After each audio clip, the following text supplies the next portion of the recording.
Meadow বাজারে এত বড় অফার চলছে। আমার বান্ধবীর বর তো ৬টা সোয়েটার কিনলো, তবু মাত্র কত টাকায় জানো? মাত্র ১৩০০ টাকায়।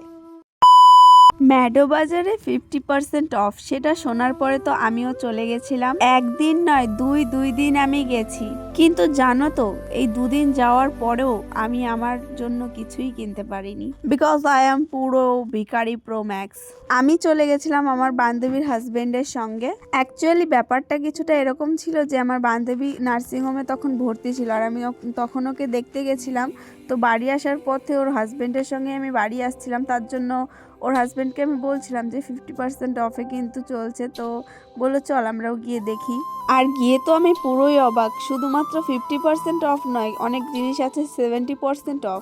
শুধুমাত্র শীতের যেসব পোশাক আশাক, তারপরে আরও যেসব জিনিস থাকে শীতে, শুধু সেই সবের ওপরেই কিন্তু 50% অফ 70% অফ ছিল। জানো তো, ম্যাডো বাজারে এসে শুধুমাত্র আমার ছেলেদের কালেকশন আর বাচ্চাদের কালেকশনই খুব বেশি ভালো লাগে। মেয়েদের কালেকশন ওকে ওকে লাগে আর কি। আমি আর রিয়া একটু ওপরে এসে ঘুরে ঘুরে দেখছিলাম যে কেমন কি মেয়েদের কালেকশন আছে না আছে, বাট জানো তো, যখন আমার কাছে টাকা থাকে না তখন কিন্তু আমার অনেক কিছুই কিনতে ইচ্ছা করে, বাট যখন টাকা থাকে মনে হয় কি এটার পেছনে কি টাকা খরচ করা উচিত হবে, এটা কি কেনা উচিত হবে, এরকম ভাবনা চিন্তা মাথায় আসে। বড় লোকসরাই ভালো আর কি, কোনো কিছু কেনার আগে ওদের আর কি প্রাইস ট্যাগটা দেখতে হয় না, কিন্তু আমরা গরিব দুই মানুষ সবকিছু কেনার আগে আমাদের দামটা আগে দেখতে হয়।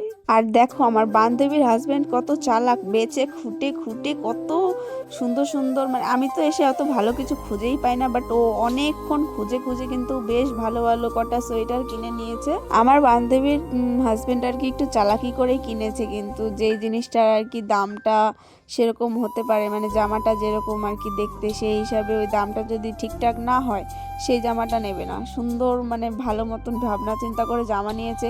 আর আমি ভেবে তো পুরোই অবাক, ও পাঁচটা না 6টা সোয়েটার নিল মাত্র 1200 টাকায় না 1300 টাকায় যেন, যাই হোক।